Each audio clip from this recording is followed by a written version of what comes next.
Stoa is a digital campfire where we cohere in dialogue about what matters most at the knife's edge of what's happening now.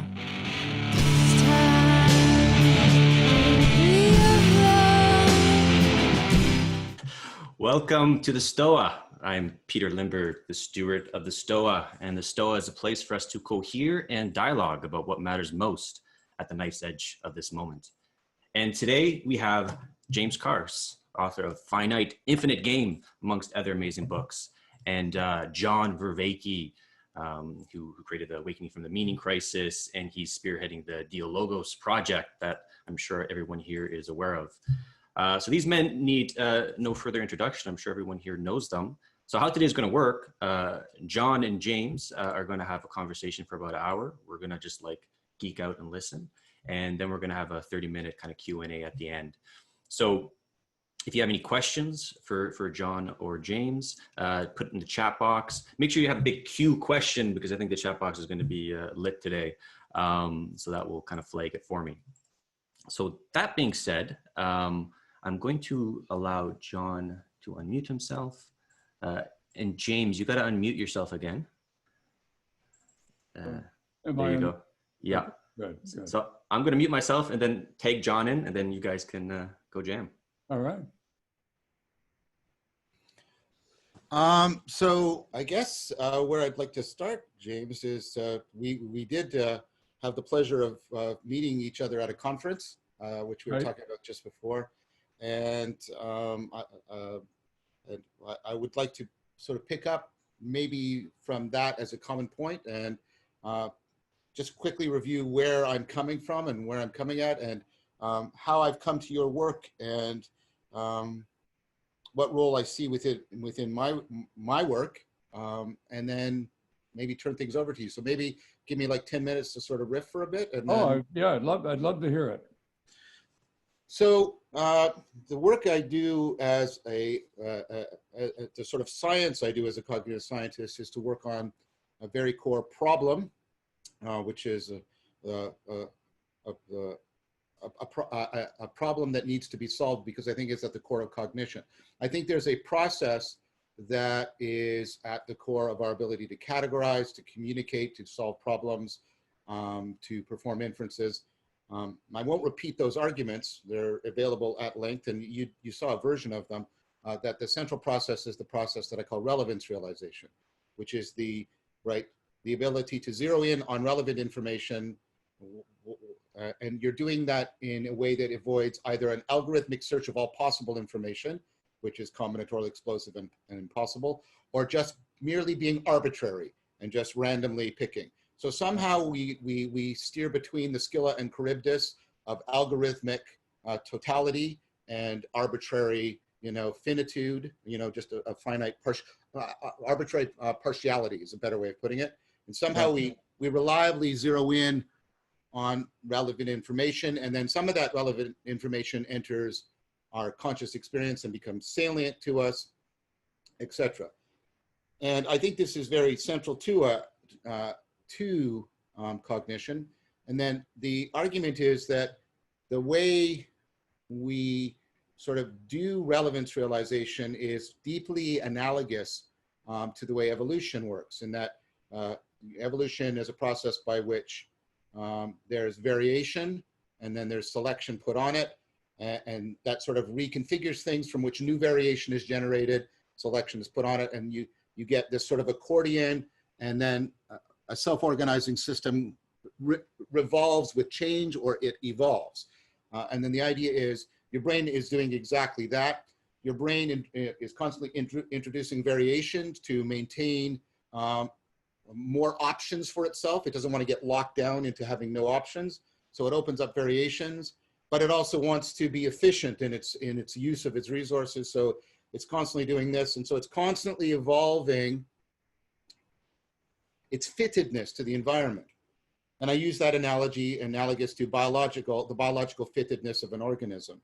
And then the idea here is that there is no definition of fittedness, in the sense that there is no essential features shared by all creatures that are fit.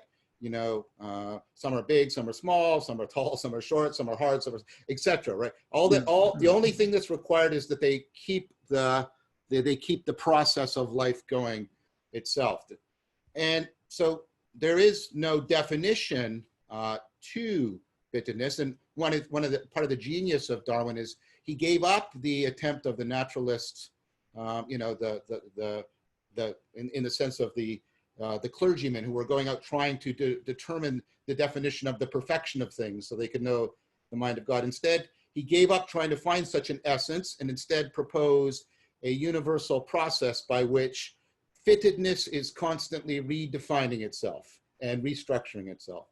And I think what's relevant is similarly evolving and constantly redefining and restructuring itself. So there is no essence to relevance also. I mean, what you find relevant 1 minute will not be relevant the next minute. There's no property that all the things that you find relevant share other than you find them relevant, etc. And so I think there is, in that sense, no essence and therefore no perfectibility or, and I use this term deliberately, final solution to relevance. There isn't a way of saying, and now we're done, it's finished. Now, why this matters existentially, and here's now I'm taking off my hat as a cognitive scientist and putting on a different hat, is that I think for various historical and structural reasons, and there's, I think, very ample evidence for it, our current culture is going through what I've called the meaning crisis, that people are, and this is not a dearth of semantic meaning. That's not what I mean.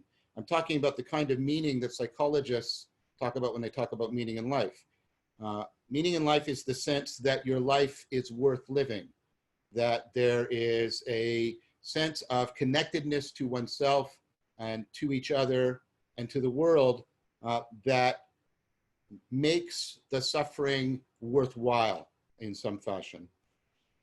And what's interesting about the research about that is that meaning in life, in fact, is not primarily about possession or even a sense of contentedness. In fact, subjective well-being are measures of contentedness, and meaning in life can go in different directions. My primary and good example of this is having a child. When you have a child, all the measures of subjective well-being go down. You're frustrated, you're tired, you're hungry, you're uncertain about the, blah, blah, blah. But why do people have children then? Well, because their meaning in life goes up. Well, what is it about that? Well, it turns out that it's that sense of connectedness, especially the sense of mattering, the sense of being connected to something that is beyond one's egocentrically specific concerns. And how I've put these two together is the argument that meaning in life is about the phenomenological sense of the connectedness that is actually what is being constantly produced by relevance realization.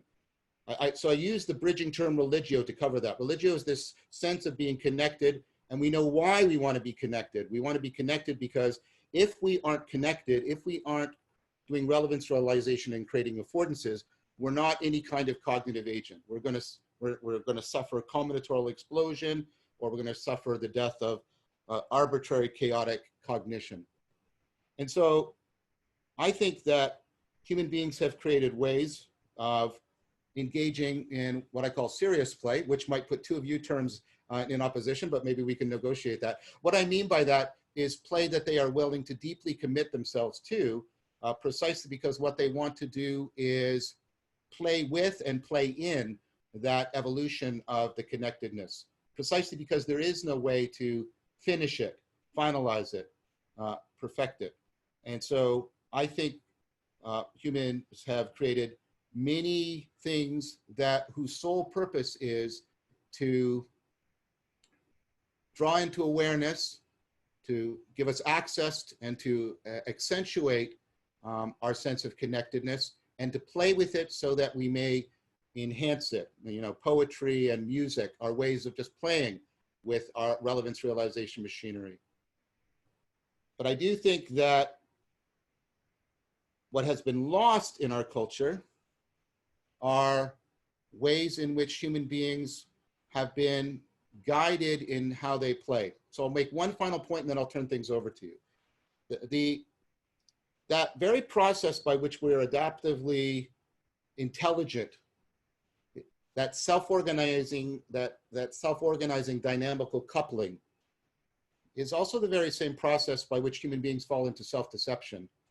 So the very relevance realization that prevents us from having to check all the information can also misfire and bias us and prejudice us in important and self-destructive ways. So cultures have perennially come up with practices that are designed to try and address and alleviate that self-deception on one hand and enhance the religio on another in some kind of coordinated fashion. And then I think, and I've done work on this, we published a consensus paper on it in Psych Inquiry. I think the most common term across cultures and time for that is wisdom. And I think wisdom is very different from knowledge. I think wisdom is a way to enhance religio, enhance relevance realization by ameliorating self-deception and by affording enhanced senses of meaning in life.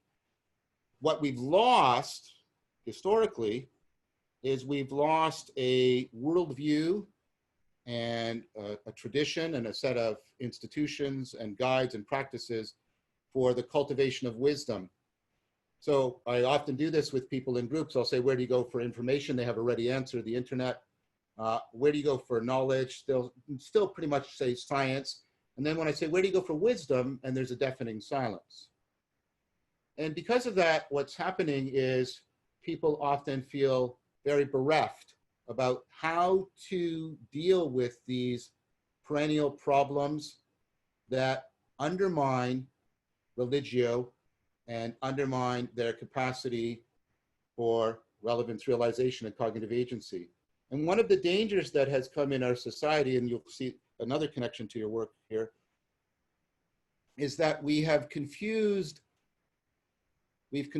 propositions and belief systems with the very, like we've reduced all knowing to merely propositional knowing. We've lost a sense of these dynamic processes of participation and coupling and involvement that are actually the home of meaning making.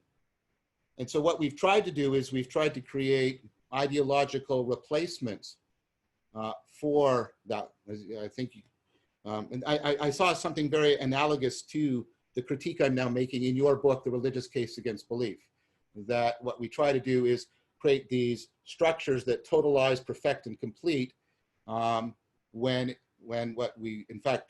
what religion is doing is constantly trying to keep moving our response to mystery. The fact that we can't complete this, it's open-ended, etc. And so I think another aspect of the meaning crisis, and this is what Peter does a lot of work on, is that people try to create sort of pseudo-religious ideologies and political structures that attempt to capture religio in sets of statements that are designed to bring about conclusion. What I think is neat, and so the primary form of discourse is adversarial debate, because the point, and here's again your finite infinite games, the point is to defeat the other side so that you're now entitled to be unchallenged and not have to take up ever again the problem. I'm trying to work with many other people, Peter included, this environment included, towards a way of interaction that gives prominence to religio rather than credo, and that is designed to get people to come into right relationship with religio and continually evolve their capacities for relevance realization, cultivate wisdom, as opposed to trying to come to some final conclusion. And so that's where I see your work on infinite and finite games directly relevant. If we could, the game of discourse, and so I'm thinking of Habermas here, I think is a clear example of what you mean. We often pretend that it's something that's a necessity, but it's always being constructed by mutual agreement. And the thing is, do we want the game of discourse to be finite games that seek perfection and completion and in propositional closure? Or do we want forms of discourse that afford that, right, that continuing evolution? So they promote a continuity of contact with a constantly changing environment, that are constantly, to use your language, moving the horizon of intelligibility. And so that's how sorry, that was me trying to compress a lot of my thinking into a very short time and try to show you connections I see between my work and your work. John, this is very rich material. I'm sitting here thinking, wait a minute, you're not giving me, you're only giving me an hour, not a semester. You know? It would take a whole term to get into this stuff. I mean, it's lovely, beautiful, I love it. I've been doing some work lately, believe it or not, on economic theory.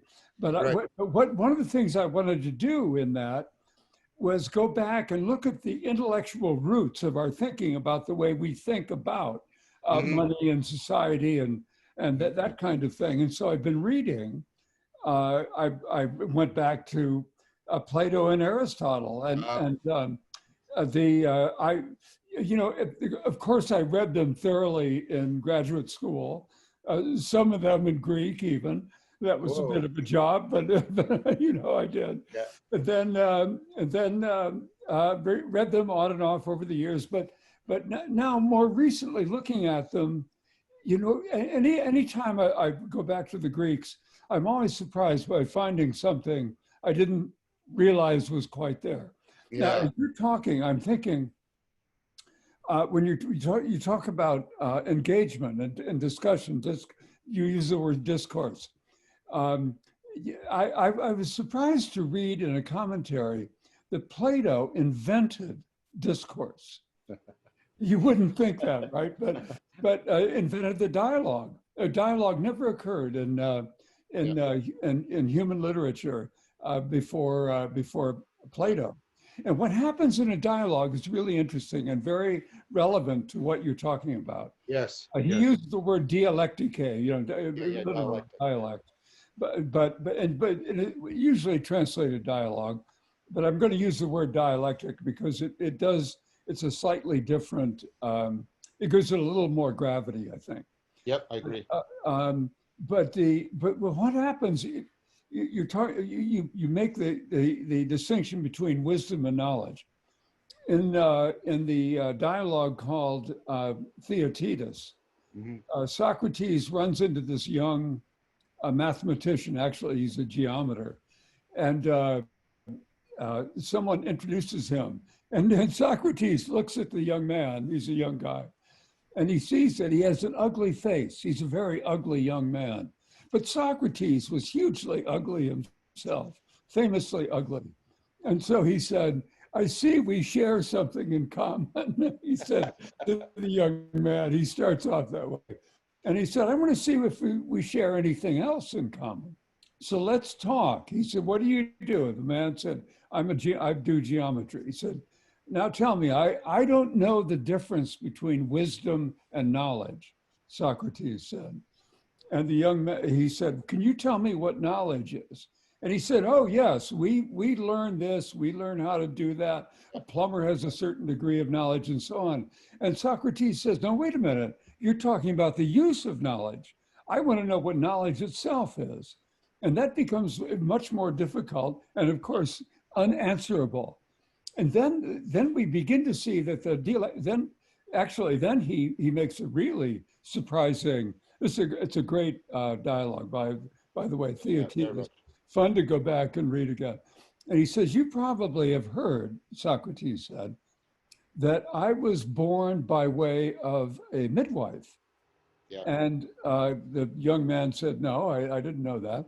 And then Socrates makes this amazing remark, I have taken up the art of midwifery myself, intellectual midwifery. He said, I help people bring ideas into birth. They're not well conceived. They need someone to help them. On the other hand, I can't do it myself. I'm sterile. I need you to bring my wisdom and my knowledge into birth. And so what he does is establish in the dialectic, an ongoing discussion. And we find out at the end, by the way, that this is the last dialogue Socrates has before he goes, at the end of the dialogue, he goes right into the jury in Athens who condemn him to death about an hour later after he finishes his dialogue.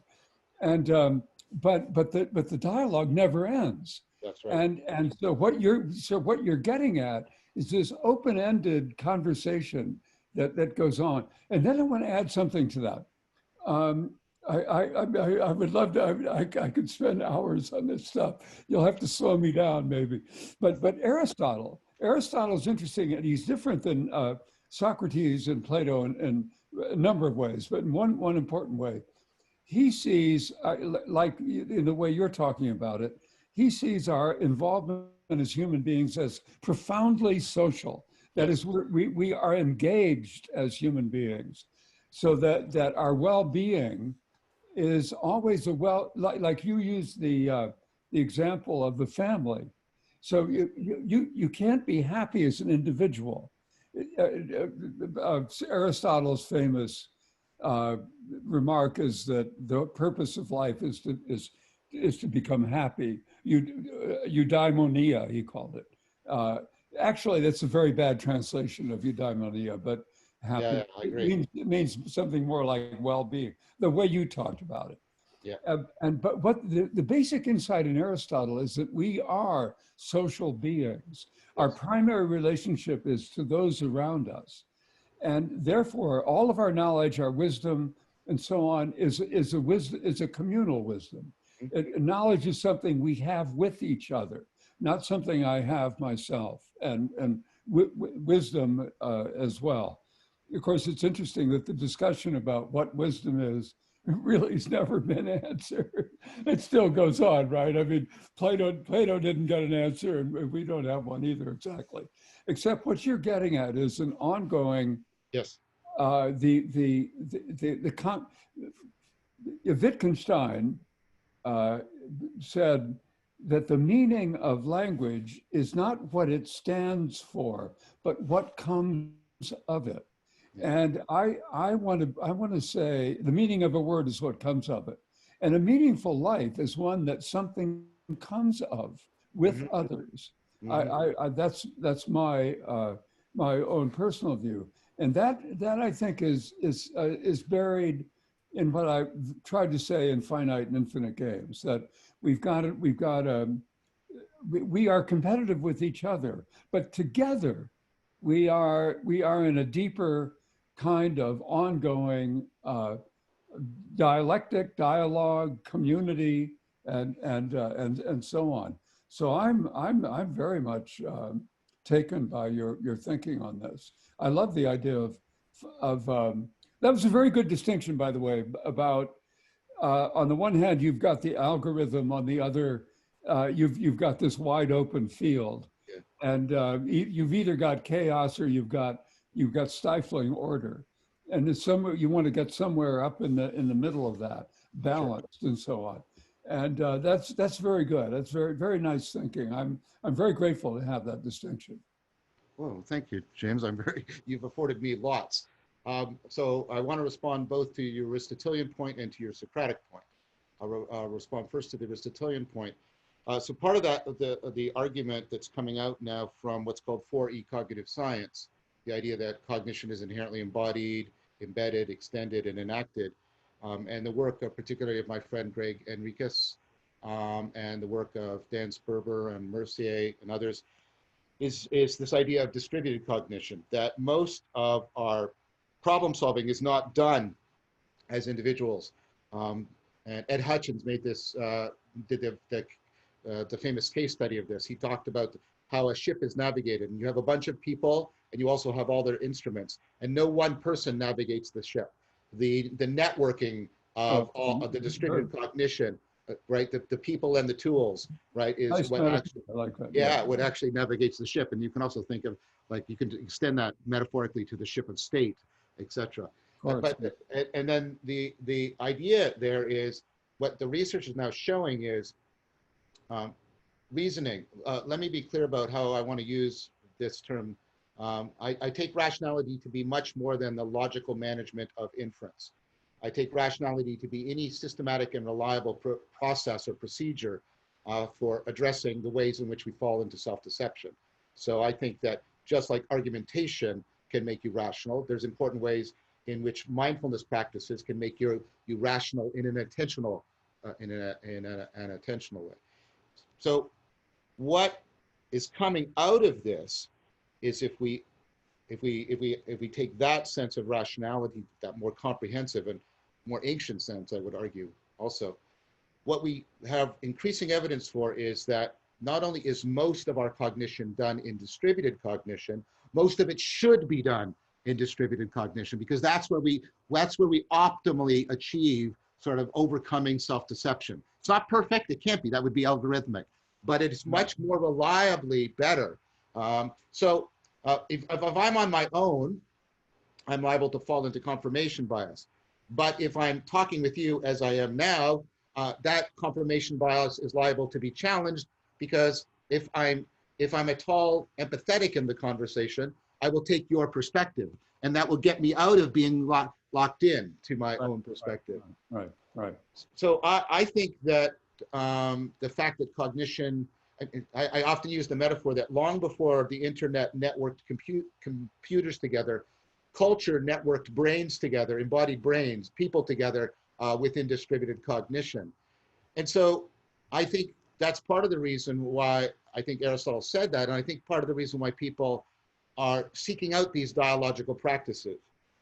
Now, to respond to your Socrates point, you'd be pleased to know that I'm actually working on a series called After Socrates that is about trying to recover the ancient tradition of dialectic from Socrates, through the Stoics and through the Neoplatonists, and try to unpack what that meant as a project. And what I want to do is, after sort of unpacking that as much as I can historically, I want to put it into, forgive the pun, I want to put it into dialogue with all these emerging communities like this one here, where people are trying to enter into dialectical relationship again as a way of understanding it. And so one of the things that comes out, and you said, Theaetetus, and I'm reading many books around this topic right now, but one is an excellent book. I don't know if you've read it, by Gonzalez, called Dialectic and Dialogue. And he talks about how what Plato's doing in the dialogue. And he shows that Socrates often is, like, if you read it too superficially, it looks like Socrates is just refuting people. But actually, there's two types of things he's constantly steering between. He's steering between the person who just offers sort of first-person intuition, right? Right. But he's also refuting people who offer third-person perspective technical definitions. So that when they're pursuing courage, they got the two generals, and one gives his intuition, and Socrates destroys it, of course. And then the other gives his technical definition he's learned from the sophists, and then Socrates destroys that. And then, as you pointed out, the dialogue looks like it ends in aporia. But what Gonzalez points out is that things like courage actually, and this is where I think it links up to what I said about relevance realization, can't be given any final definition.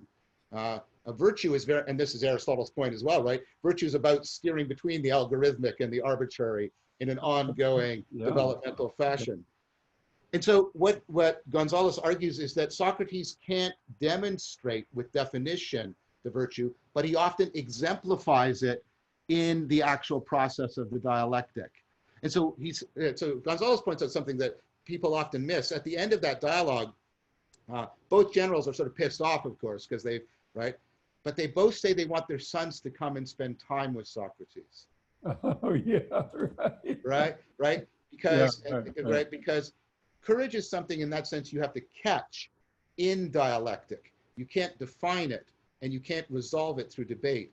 And so part of what I'm interested in, right, is this interconnection between dialectic, I think you agree it's a kind of infinite game, the virtuous steering between arbitrary and algorithmic, and this ability to also steer between, first person immediacy and third person, objectivity, both as sort of authorities that shut down conversation in a profound way. And so and I'm trying to figure out, okay, what does that look like? How does that work? And so very much I'm trying to figure out, I'm not trying to be Socrates, that would be ridiculously hubristic, but I'm trying to understand, is there a way in which we can bring that system of constraints into how we're interacting, like right now, for example? Yeah, well, I hope, I do hope. I think that's really, that's the most fundamental element of our humanity. Yes. The ability, Socrates said, or actually Plato said it, but I think Socrates voiced it. I'm not sure which dialogue. He pointed out that dialectic is the most unnatural thing we have. It is strictly human. Yes. It's exactly what defines us as human beings as opposed to animals. Yes, yeah. And then the other thing is, and you've been implying this all along, and in fact, you've said it pretty directly. It doesn't have a goal. It doesn't have an ending. That's it right. doesn't have a resolution. It keeps going. And that means that we have not only an open history, but an open interpretation of what our history has been and where it should be going. And so we have to look forward and backward at the same time, at the same kind of dialectical analysis. And so I'm really right with you on this exercise. By the way, one other thing I loved about, I always liked about Aristotle, he can never decide anything. He gets to the end, he kind of fudges the ending of everything. Yeah. He's never absolutely, that makes him infuriating to read, but on the other hand, he keeps that openness right at the end. No, he's not a third person thinker, to use your language. Yes, I think that's correct. So James, can I ask you a question then that sort of points to what we're talking about in your first book? Sorry, I don't know if it's your second book, but the second book by you I've read. Back to the first book I read by you, the one that really got me introduced to you. And actually, that's what influenced me to influence Carse to invite you to the conference. I should tell you a quick story about this. So I have my son, Jason, he's my older son, he's living with me right now. And I'm trying to get him like out of sort of a Cartesian pursuit of certainty. And we have all these ongoing dialogues, and he's doing all these practices with me, etc.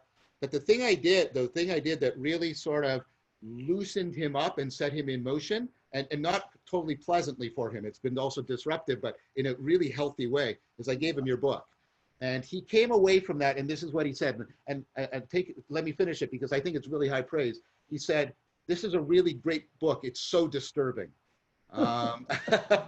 Because it really shook him up. And I think which one, the belief book? The religious case against belief, because I think, and I think this is a proper way to put it in the language we're crafting here together, it had a really huge Socratic impact on him. It really, Socrates, wisdom begins in wonder. That ability to, open things up and call things into question to set them into motion. But here's the question I want to ask, because it's a question that I'm also exploring in this project and with other people. So one critique I have of Plato, it's interesting. I criticize sort of Plato's specific content on this, but Plato exemplifies the opposite. So let me talk about the second thing. And you mentioned it too, and that's why I want to start there. For me, Plato is sacred in the way you just described. I can go back to Plato, right? I'll get an insight. It'll transform my life. I'll live a certain way. Things will unfold. I go back to Plato and I see something I didn't see before. And then this reciprocal opening just keeps happening again and again and again. And Plato's sacred for me in that sense, because he's an inexhaustible fount of intelligibility, right? That doesn't mean that I don't question him. It doesn't mean that I think everything's there. I don't think it's complete, but it's this sense of sacredness as a reciprocal opening into the inexhaustible. Now that's what Plato exemplifies for me, but one of my problems with Plato is he seems to have a notion of the sacred as the perfect, as the unchanging, yeah, right? yeah. And I that do, had, but yeah, yeah, and that the point is to come to, right? yeah. And I think that has been woven into our culture in a fashion, sorry, that has been woven into our culture in a fashion that has been very deleterious to us. I think that notion of sacredness as completion, as perfection, as unchangeability has really, in some sense, cut us off from religio. Very much like the naturalists before Darwin were trying to find the defining definition, right, of the perfection of design. And that was a doomed project from the beginning.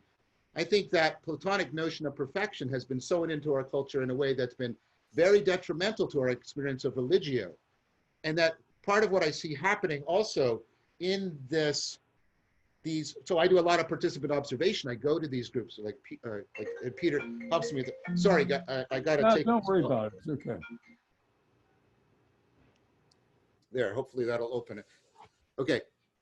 So what I see happening in these dialogical practices is, so Peter, what's his first name, Peter. Anyway, Carey in his book on Augustine's invention. Sorry about this. Hello? It's 6:01.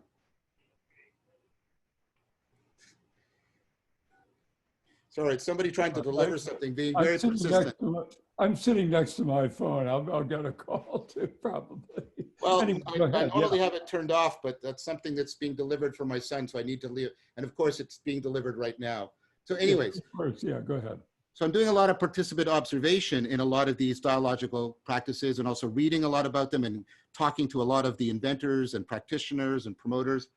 And one of the things that I see happening is not only this rediscovery of what we're talking about here, but I see, so Carey in his book says, he talks about, it's titled Augustine's Invention of the Inner Self, but he says that the word he wants to use isn't the English word invention. He wants to use the Latin word inventio. That means both to discover and to make, right? Both to discover and to make. Oh, yeah. And so what I see people doing in these practices, these dialogical practices, I see them inventio, or perhaps reinventio, sacredness. They're transforming sacredness not from perfection, completion, lack of change, but instead this sense of coming into, the fount of, inexhaustible fount of ongoing intelligibility, right? And so that's why the idea of emergence is so central now, that the point of the dialogue is to get emergent meaning rather than to solidify positions. So I'll often, a criterion, not a definition, that I've come up for dialectic is that you and I together get to a place we couldn't get to individually. And that has a taste of sacredness to it because it gives us an active sense of the inexhaustible. Right. So do you think that, right, you see, I'm making a connection between your first and second book, that one motive why infinite gameplay is becoming more, both more needed and more practiced is precisely because it's a way of people reinventio this, what sacredness means, and breaking us out of that aspect of Plato that I think has been detrimental to our understanding. What do you think of that as a proposal? Well, let's hope that's the case.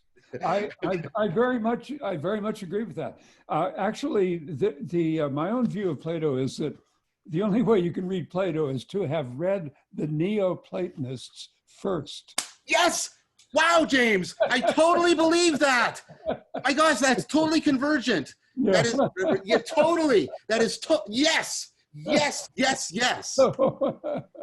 So, and the reason I say that, yeah, you know very well, what the Neoplatonists did is to look at that Platonic idea of the good, the perfect, the whole, the truth, the light, or whatever the hell you want to call it, lots of different names, is essentially to realize you're not going to get there. It's beyond you. or as one of the Jewish mystics said, the only way you can know God is to be God. Yeah. And Yeah. we're a long way from that. Yeah. And as a result, everything we're doing is essentially wrong. I mean, we're not there. We don't have the truth. The truth is elusive. It's beyond us. It's still to be reached, and so on. And that's a very important. That's why that's why Plato's Republic is so interesting, because in the Republic, if you remember in the metaphor of the cave, Of course, the anagogic ascent. Totally, yes. So he's got these people locked up in a cave, and one of them gets out and goes out and sees the truth. But what's really interesting is the fellow comes back and tries to get the others to follow, but they won't. Yeah. And they were right not to in a way. Although my view is that they should have at least gone out to the forecourt of the cave or something, you know. Yeah. But anyway, that's right. No, that is a danger, that the possibility of the absolute. Yeah. And we see it, you know. What's interesting also is that that's one of the ways of misunderstanding the dialectic, because the way Hegel conceived it was that it had a direction. Yeah. It ends up somewhere, Yeah. and it ends up right in Plato's idea of the, you know, basically the absolute. Totally. And Marx bought into that, the directionality of the dialectic, and I think that was one of his tragic flaws. Anyway, you're right to bring that out as a danger. I'm right. I agree with that totally. Well, I mean, one of the projects I've been engaging is to try and make Neoplatonism viable again. I mean, I've got words of Plotinus tattooed on my leg, and because I like in Plotinus how you have this, you know, a beautiful synthesis of argumentation and what Pierre Hadot called spiritual exercise, the actual process of trying to, you know, you're not just informing people with argumentation, you're trying to transform their state of consciousness. Right now, I'm actually, and I'm reading the person at the end of the tradition. I'm reading Damascius, you know, Problems and Solutions Confronting First Principles, and how he, you know, he calls his first principle the ineffable, and that he places it even beyond Plotinus is the one place to start. Yeah. And so, and I mean, there's lots of good work being done about this, which brings me again to a point that was at the core of the religious case against belief, which is, and this reminds me of Buber, it reminds me of Fromm, which is there's a big difference between, you know, being curious and having a problem to solve, and experiencing wonder, in which you call things into question so you can confront mystery. And those are two very different experiences. Those are two very different things. Both projects are needed for human beings. All right, I'm not right. There's a sense in which you can read Plato as trying to turn wonder into awe, make it almost reverential. And that's clearly, I mean, when you read Plato's seventh letter, that sense of mystery, right, is so profound. So I'm wondering then again, if what part of what you could be interpreted as saying is that the reinventio of the sacred as the inexhaustible fount of intelligibility requires a corresponding remembrance. I'm using remembrance here in the sense of sati, like mindfulness, a deep remembrance of what Fromm calls the being mode, that mode in which we're trying to enter into right relationship with mystery rather than trying to resolve a problem and bring it to conclusion. That we have, to a large degree, we have forgotten how to do that in a reliable way in our culture. We are locked almost perpetually in the having mode, the problem-solving mode. And what I think I see you doing in both your books, tell me if this is a fair interpretation, is a kind of deep existential, getting us to deeply existentially remember that being mode, that mode of coming into right relationship with mystery, and that, and what it takes to do that. That, I mean, I would argue that it takes practice. It takes a community of practice in order to do that. Yeah, yeah. No, you're absolutely right. Right on that one. No kidding. Yes, good. We're, what can I say but hurrah to that. Well, I mean, Yeah. it's actually really wonderful to be able to talk to you in person directly like this, James, because I mean, I teach your work in my videos and in my courses, and so it's nice to be able to make sure that I'm treating you fairly and appropriately. Well, Your work. yeah, listen, you are for sure. Yeah, so far. As I said, there's there are glacier loads of thinking and knowledge and Yeah. so on behind all these ideas, and it's really worth an adventure out there to explore that stuff, and that's really what I was thinking when I brought up Plato and Aristotle. Yeah, Uh, totally. I mean, it's just rich, very rich stuff. So anyway, yeah, this is good. Now I'm assuming when you use the word religio, you mean it in the sense of binding, right? Yes, yes. Uh, And very often that word is interpretable as yoga, as a yes, yep, as a bringing together, as a yep, yoking yep, of different things, a connecting, but at the same time, not resolving, not yes, making a complete circle out of it, yeah, but in other words, not completely algorithmic, and not completely wide open, yep, not completely. but Yeah, very nicely right up the middle as yeah.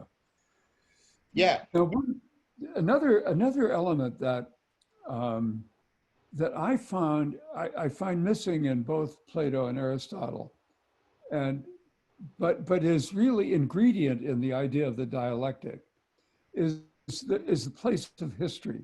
Now I mean it this way, that most of us think of our history as in what I would like to call calendric terms, a calendar. I yeah, was born on a certain day. I went to school there. I did this. I did that. And that's my story. That's not my story. My story is the civilization I was born into. yeah, And the reason it's my story is that I'm living this yeah, civilization. It's not something that's descended on me. It's yeah, something I'm taking up. yeah, And one of the very vivid ways we've been forced to see it is in racism. yeah, I mean, we are, for example, as a nation, yes, historically speaking, I'm talking big history, capital H history speaking, not calendrical. yeah, We are still a slave-owning nation, enslaving nation, and we never freed ourselves. Not only did we not free ourselves from, not only free the slaves, we haven't freed ourselves from yes, yeah, that mentality of the slave owner having a working class, people you can store away in a ghetto or a yeah, slum or a prison or yeah, yeah, off the map in a reservation somewhere in a desperate desert location. So I want to say that the dialectic brings with it a sense of history, in the sense not only that we have a past, but we're living a past. yeah, yeah, And the living the past is also a way of living a future.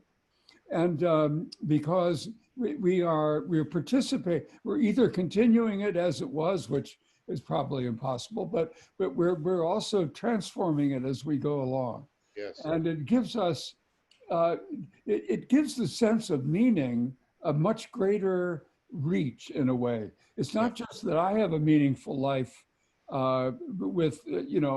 within my calendrical years, but that the meaningfulness of my life continues through my children, through my students, through my friends, through my country, through my countrymen, and through my fellow human beings, on and on.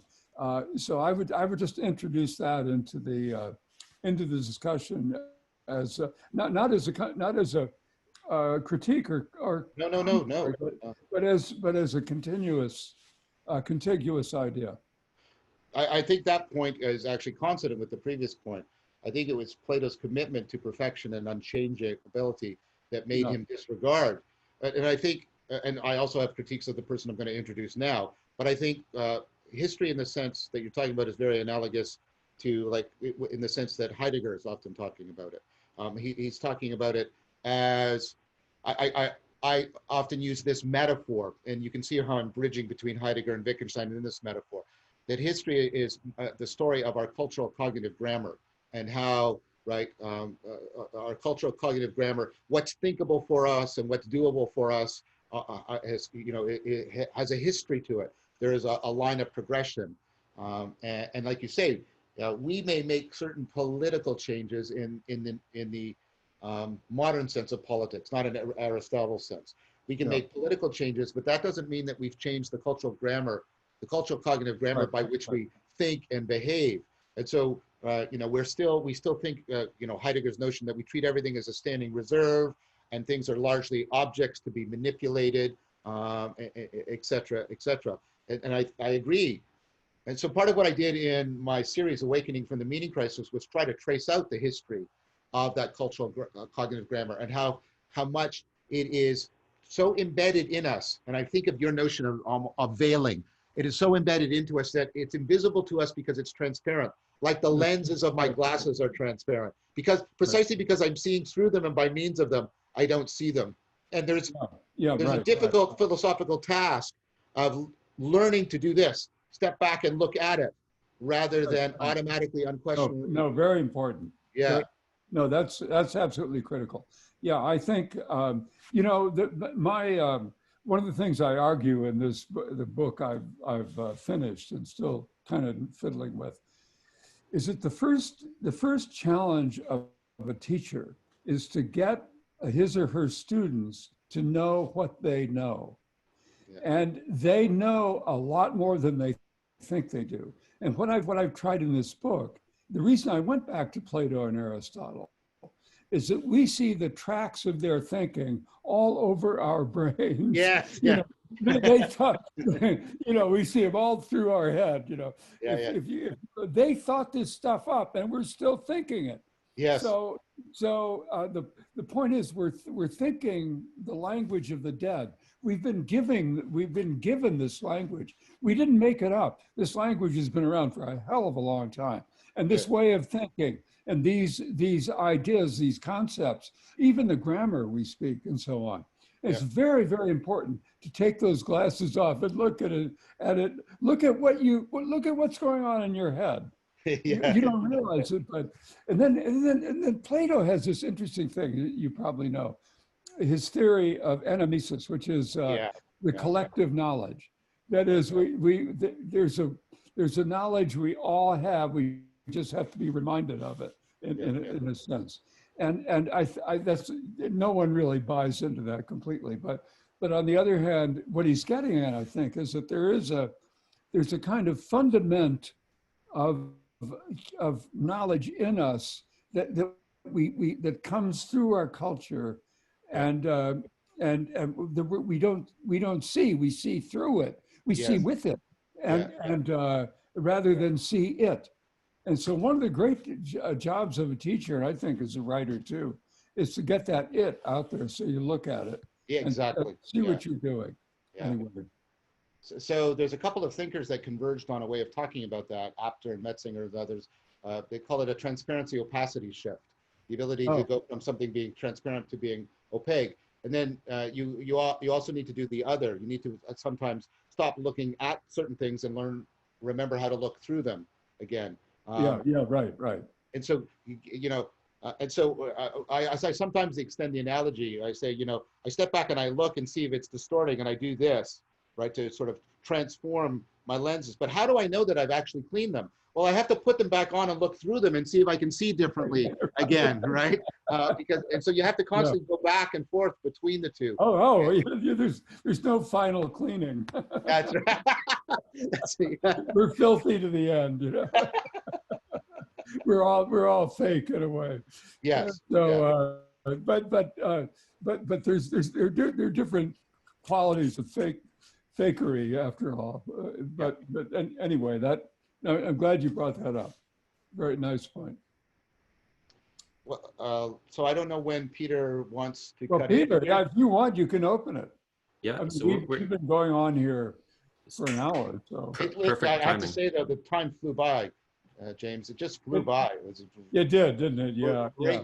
No, this is great fun. Yeah. So yeah, it's perfect timing. We're exactly at the hour. We have a bunch of great questions in the chat. Let's go with, okay, I gotta allow everyone to unmute themselves. So everyone can unmute themselves now, so use it wisely. Nicholas, if you can be first. And James, you'll have to unmute yourself again. Okay, I did. Yeah. Nicholas Benjamin. Hi, everybody. Let me find my, actually, I'll just rip it. We got you. Okay, yeah. Great. Cool. Yeah. So first, thank you. Sunlight somewhere. Go ahead. Yeah. Okay. Thank you both for this fantastic talk. Your excitement is infectious. So my question is, what changes might be needed in our educational system in order to popularize, I don't want to use that word, but I'm using that word, dialectic? Whoa. Go ahead, John. So the reason I ask this is because it's very difficult to engage in dialectic with anybody I know. It just yeah. Go ahead. So I mean, this is where the Neoplatonic tradition is very helpful, as James argued. Dialectic is the capstone practice. You don't, it's a practice that often we get the sense, even in Plato, you get a sense that there's all kinds of training. Plato says you can't even start this until you're 30 years old because you have to do all this training initially. So I think that one of the things I'm trying to do with Peter and with Guy Senstock and Elizabeth de Bold and Thomas Steininger and all of these amazing people is to try to figure out, is there a way in which we can set what I often call an ecology of practice, a sequence of practices that will help take people into this? Can we use something Leher's work on philosophical companionship to just get people into starting to talk to each other in the being mode? And then could we take them into circling or Peter's anti-debate? And then could we put on top of that, also, individual and collective mindfulness practices to do what James and I are just talking about, learning to step back and look at and relearning to look through. And then I think you might have the proper educational program for introducing dialectic proper in.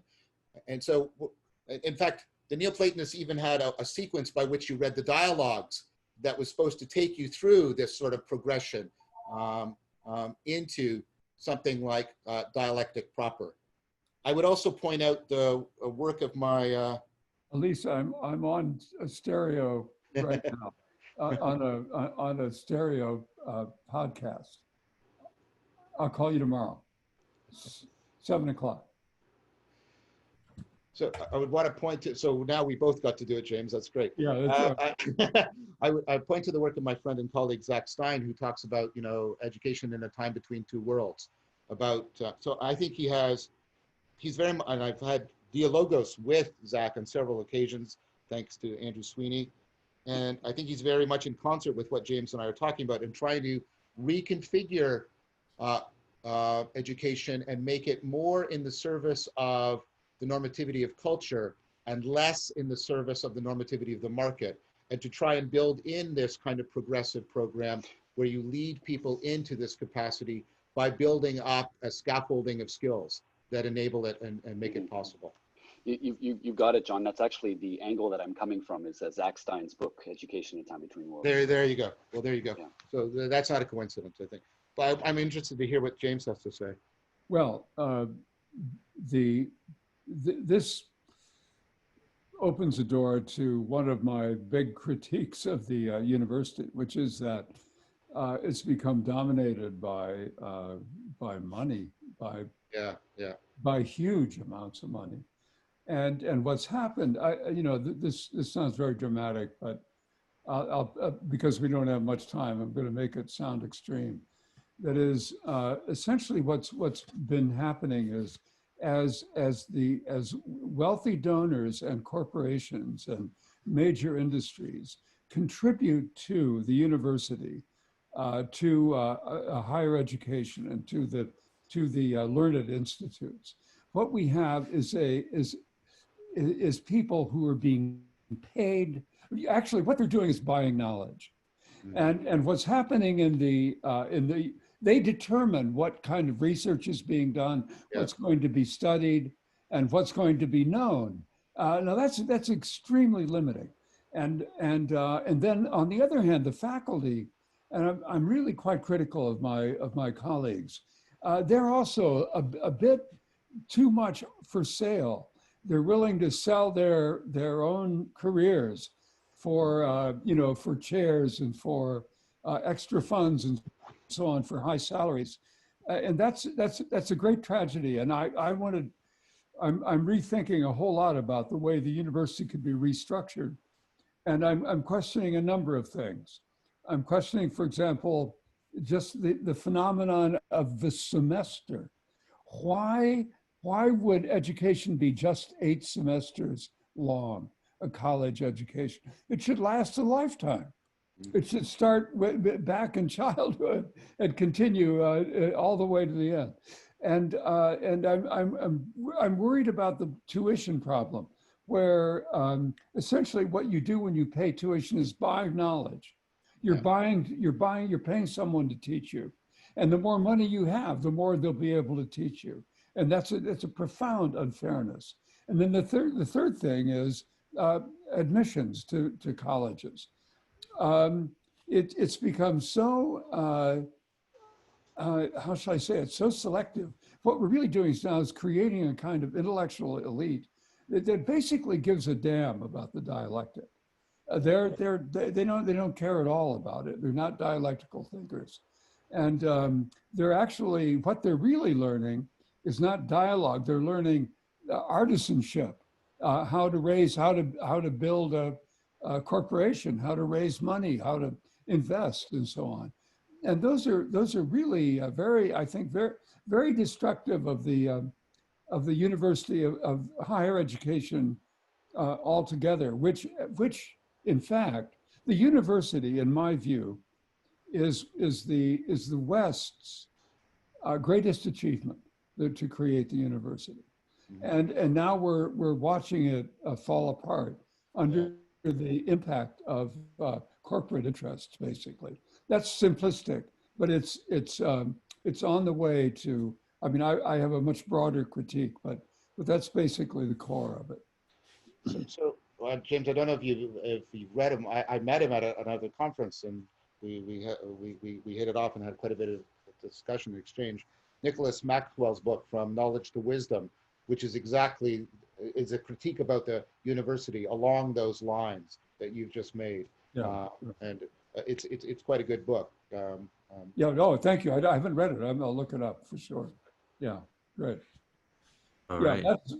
But it begins in the classroom, Nicholas.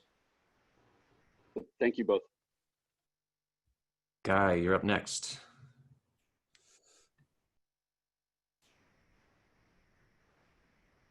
Hello. Hey, John. Guy. Hey, how are you? Great to see you, man. I'm good. I wouldn't miss this one. Hi, James. I'm Guy Sengstock. Nice to meet you. I first read your book when I was a sophomore in high school. And I think, yeah.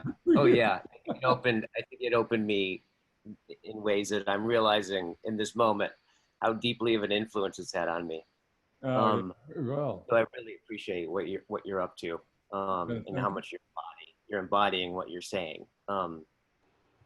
My question has to do with actually a moment that you guys had, and it was that moment where, John, you were talking about reading the Neoplatonics, and John just like his toenails like went through his eyeball, and then there was this kind of that's John in essence. Yeah. Absolutely. And what it looked like to me was just a profound affinity that you guys had for each other in that moment that had been growing through the dialogue that started to feel like generative of the actual insights in the dialogue. Yeah. And so I'm just curious about the connection between what you think that the connection is between the personal aspect of what people often only experience in like intimate conversations, right? Like personal intimacy, and the corollary. I don't know. What's the correlation between that experience or the connection of that experience and the experience of intimacy one experiences in a philosophical dialogue? I'm really struck by whatever that is, because it just seems very, very generative of the whole project. Well, I don't know. Yeah, John could answer this too, but my own view is they should be continuous. Mm-hmm. It is the personal and the intellectual. You don't stop one to start the other. You should being intellectual is not a solitary activity.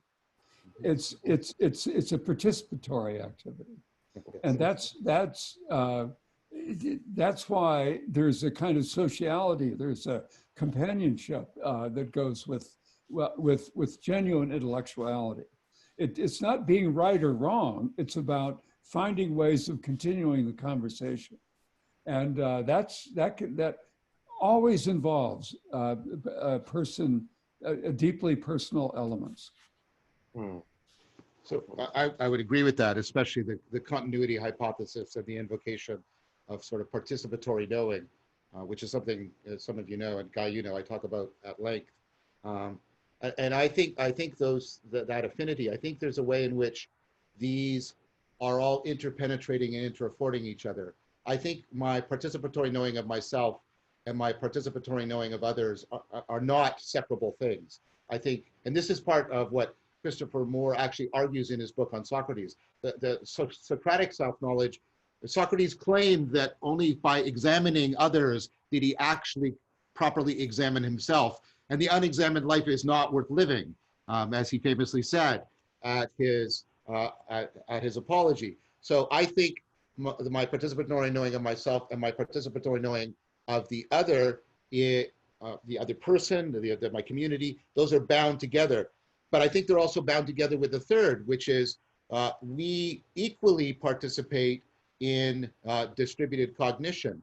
And we've talked about that already, the networking together. And I think the way I participate in myself, I participate with my other, and then I participate in the culture of the distributed cognition. I think those are all interpenetrating and interaffording. And then the final thing, all of that interpenetrating recursive thing going on, that has a participatory relationship with the environment, right? Especially the natural world and the intelligibility of things. The fact that the world is an inexhaustible horizon and source of new intelligibility. And we are constantly in participation with that. So we participate in our ecology, in our culture, in each other, in ourselves. And all of those participatory knowings are deeply interpenetrating and interaffording. And part of what dialectic is about getting that affinity, or accessed and accentuated more and more for people. Yeah, very good. I'm glad you brought in the ecological element in that. Always. Oh boy. That's part of 4D cognitive science. Oh boy. Yeah. Thanks, Guy.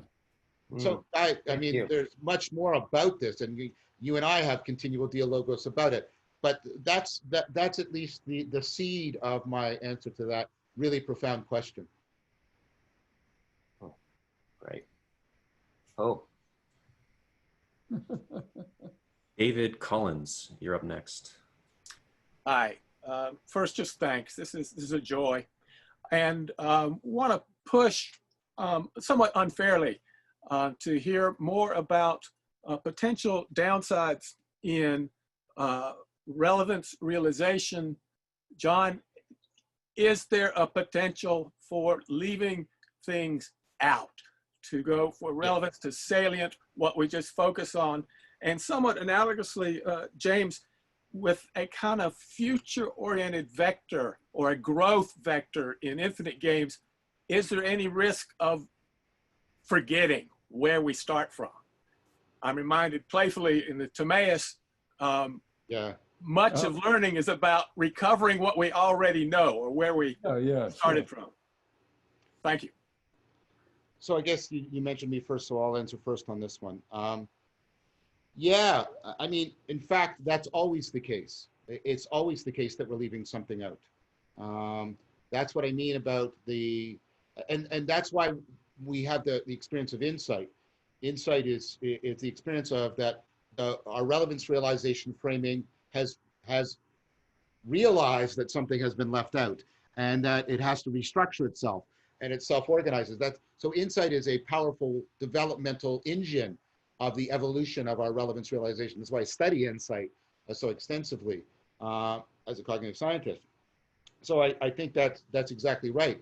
I guess the point there is, can we cultivate the proper set of virtues that steer us between arbitrary and algorithmic, such that we are always open to that self-correction, because we will always be in need of it. And so I was trying to gesture towards that when I talked about, Socrates' notion, and I think this does go back to Socrates, that wisdom begins in wonder, and that what Plato does is try and he tries to bring wonder into awe. And then I'm thinking of Woodruff's notion of reverence as the virtue that we cultivate for awe, for wonder and awe. Reverence is the virtue that keeps us open, not just representationally, but in a participatory fashion to self-correction, precisely because what awe and wonder do is put us in a place where we are motivated to call into question our most comprehensive sense of self and world. And I think that, and I agree with Woodruff, that the virtue of reverence, maybe because it got associated with adherence to particular creeds or dogmatics, but the virtue of reverence is a lost virtue in our culture. We compliment people by saying that they're irreverent, which is actually a kind of odd thing to do, right? An irreverent person, somebody who's never capable of reverence, is deeply somebody who can't call their view into question via wonder and awe, that they are not trying to matter to something greater than themselves. And therefore, given sort of our best understanding right now, they're condemning themselves to a relatively unexamined life with very little meaning in life within it. And so I think virtues are not final solutions, but virtues are our best way of committing to maintaining a participatory openness to the ongoing need for self-correction. That's how I would answer that. David, I can't improve on that. That's lovely. Thanks, John. Well, thank you, John. James. I think it's really, it's very encouraging. I mean, we did meet before, but it was very brief, but you've been in my thoughts for a very long time, and it's very nice to find such affinity and consonance with you. It's very philia for me. I'm very much enjoying it. Oh, good. Yeah, me too. For sure. So we have time for about 2 more questions. Joe, you had a question about AI. Yeah, so it was kind of a broad question, but I was just wondering if either of you could riff on what it would look like or mean for AI to play the infinite game. Well, I mean, maybe James, you'll let me go first on that because that is my wheelhouse as a cognitive scientist. I do a lot of work on AI, especially artificial general intelligence. So here's a brief answer, but it actually encompasses, I think, in a very, at least it extends to encompass everything James and I have been talking about. I think for an AI to be able to play an infinite game and to also be generally artificially general intelligence is it has to be capable of relevance realization in the way I've been talking about it. And that is precisely the thing that we are having so much difficulty in giving our artificial intelligence. Now we're starting to make some progress on it precisely because we are starting to, if you look at, Hinton way back to 96 and the wake sleep algorithm and all the work building on that, what we're seeing is, and they sort of fell into this, is that what you have is you have, a dynamically self-organizing system, right? Like implemented on a neural network. And what it does is it sort of implements exactly what I'm talking about. It introduces variation and then puts selection on it and then varies from that.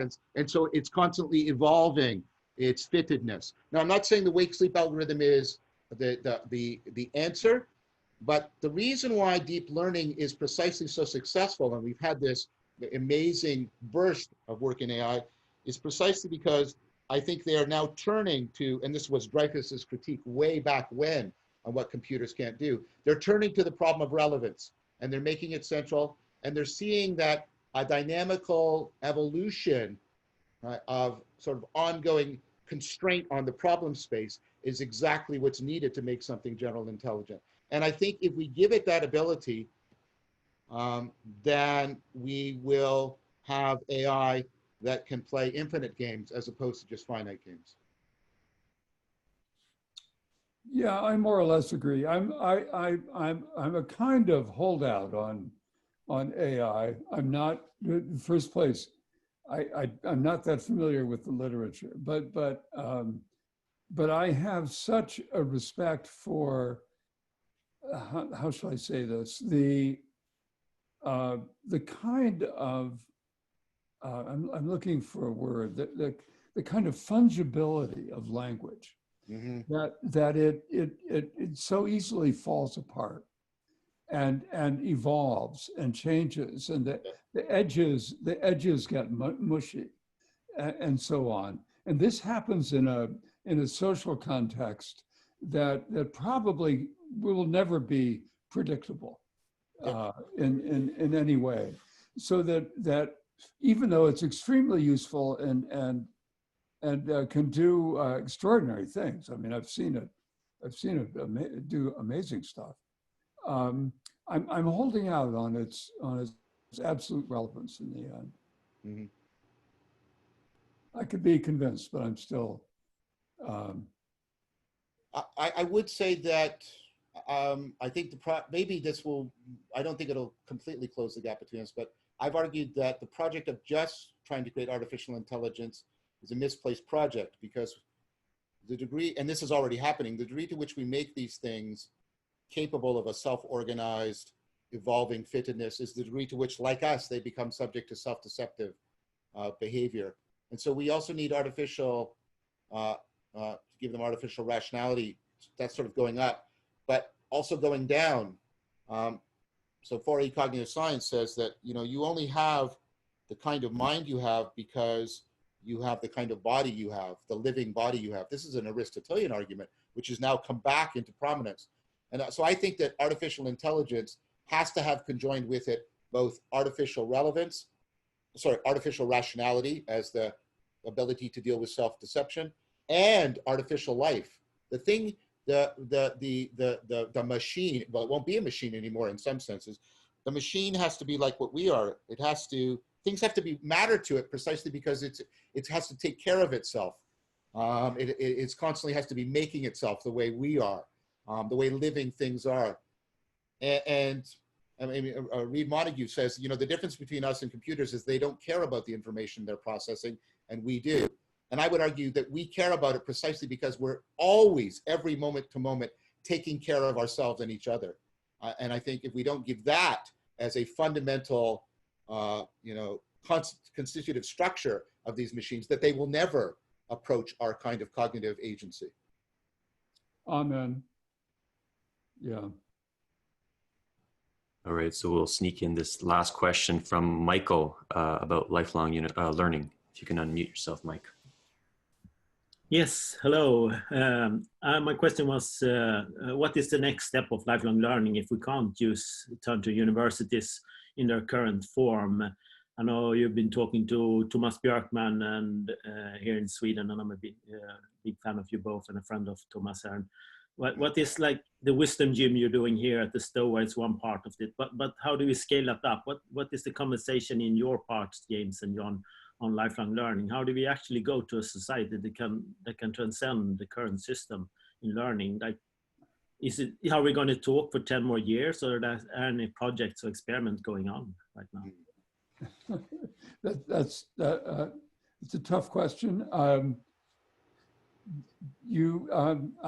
would put it very simply this way: start one, rather than look for one. Begin to engage your friends, talk to them in a way.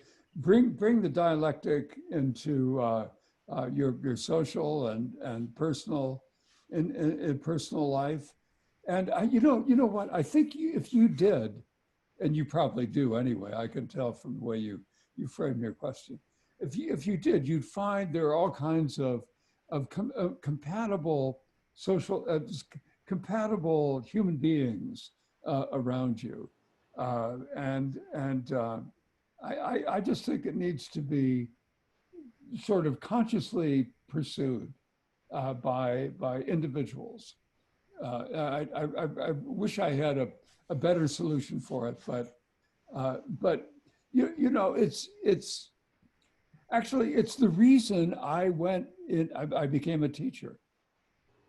I wanted to engage in dialogue with my fellow human beings, and I found teaching a way to do that. You don't have to be a teacher, but that's one way of doing it.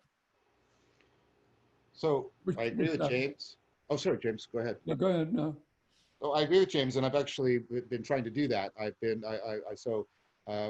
some of you know, I have an online meditation and contemplation, cultivation of wisdom thing I do every morning, live stream 9:30, right? And a Sangha has grown up around that. And then that Sangha is situated within a Discord server, so you get the nesting of communities. So I've been doing what James said, helping to build one of those, or cultivate, maybe is a better word, helping to cultivate one of those and also be a teacher within it. But what I've also been doing is I've been trying to meet up and do participant observation and have deep discussion with other such communities, these emerging communities of practices that seem to be doing dialectic around religio, if you'll allow me a bit of a slogan. And there's a lot of them. And I was just at the Movement Summit a couple of weeks ago with Rafe Kelly, and I was just impressed by all of these, growing communities of ecologies of practices that are responding to the meaning crisis by very much by doing that, and what's also impressive is the degree to which they're talking to each other, and not in the sense of trying to crush or conquer, but much more in the sense of creating something like a wiki or a co-op structure between them. And so I often talk about that what's happening is in these movements is a blurring of the line between, Michael, between education and enculturation.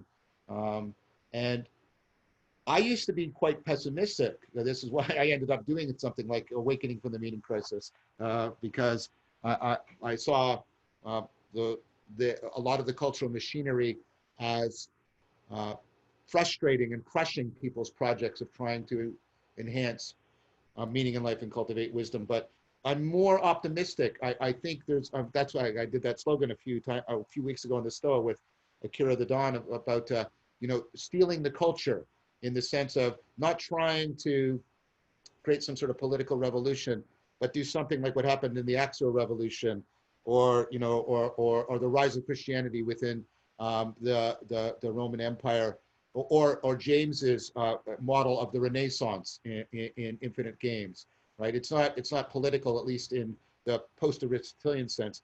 It's a way of basically opening up and recreating and reconnecting culture in a way that is subversive of the way in which our culture is locking us into a kind of finite mode, finite game having mode, and a binding of education to the normativity of the market as its exclusive normativity. So I see you can definitely create a community, you can join a community, and you can also help facilitate the community, the growth of the community of communities that makes a new culture come into existence. Now, are we going to do it in our lifetime? Well, I hope we do enough of it in our lifetime that we can save the planet, because that's very urgent. But I mean, this kind of project is like the medieval project of building a cathedral. You commit to something that is going to be cross-generational, not just within your own life. So I hope we do enough now that we avoid extinction, not only of ourselves, but of many species. But I also ask people to be willing once again to commit to the long-term project of culture the way they have in the past. Yep. Yes. So I just want to quickly mention that there is a project in Trondheim City that we're working on called Lifelong, the Learning Society project, that is actually a couple to 4 UN organizations that we just started this year on so anyone want to connect with me about that, you're welcome as well. So. Good. I would like to know about that. Thank you. So we reached the hour. Any final words from you gentlemen before we close out for the day? Oh, thank you. Thanks to you, and thanks, John. I really enjoyed this. Yeah, good. Yeah. Me too, James. I really enjoyed this, and it's always, I always feel welcome here at the Stoa, and so thank you for that, Peter. And if you would like to, James, I would be happy to do this again at some point in the future. I found this very, very beneficial and nourishing, so I'd be happy to do it again. Yeah, I would too. Excellent. Okay. So I'll make some closing announcements, related announcements to the talk that just happened here. Before I do that, on behalf of the whole Stoa family and the Stoa village that's forming here, John, James, infinite gratitude and thanks your way for that wonderful talk, which will be on YouTube. I'll probably post it tomorrow. So before I talk about upcoming events, we have one in an hour. Sign up to the Substack. You can go to support Stoa on Patreon if you like talks like this. And we also have a Discord now. Everyone was asking for it, so there it is. So in an hour, our very own Tyson Wagner is interviewing another Tyson that's very, very relevant to what was spoken about today. Tyson, could you plug that event? Yes, thank you. Tyson Yunkaporta, author of Sand Talk, How Indigenous Thinking Can Save the World. Speaking of saving the planet, he will be here at 8:30 Eastern time, giving a talk and doing a Q&A. And I know that at least like 7 or so people I know personally from this community read the book. It's an incredible book. And so I look forward to seeing some of you there. And also here at the Stoa, I am procuring a space for joyful play on Mondays called Flowing with Unknowingness, where we get to explore freestyle, self-expression, and dialogue through rap and the spoken word. And next week, that will be at 8:45, immediately following Daniel Schmachtenberger's event on Monday. So I'll see you all soon. Thank you. And thank you, Tyson. And John, if you want like an experimental way to get into Communitas, definitely visit the freestyle rap that Tyson hosts here at the Stoa. It's freaking incredible. You can RSVP there. The links are in the chat. David Collins, you have an event this Thursday. Would you like to speak on that? Sure.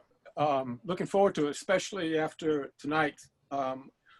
Adam Robert of the Sideview and I will be having a discussion focusing on ways in which Socrates' practice is a kind of example of an inspiration for contemplative practice. Tonight, we talked a bit about understanding Plato through the Neoplatonists.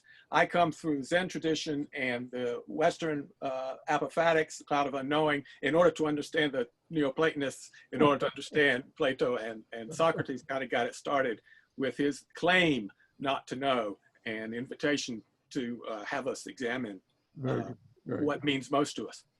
David, is that going to be recorded? I'll send you the article too, John. His article is really good. It's from the side view. I would really like that. I would really like that. Thank you very much.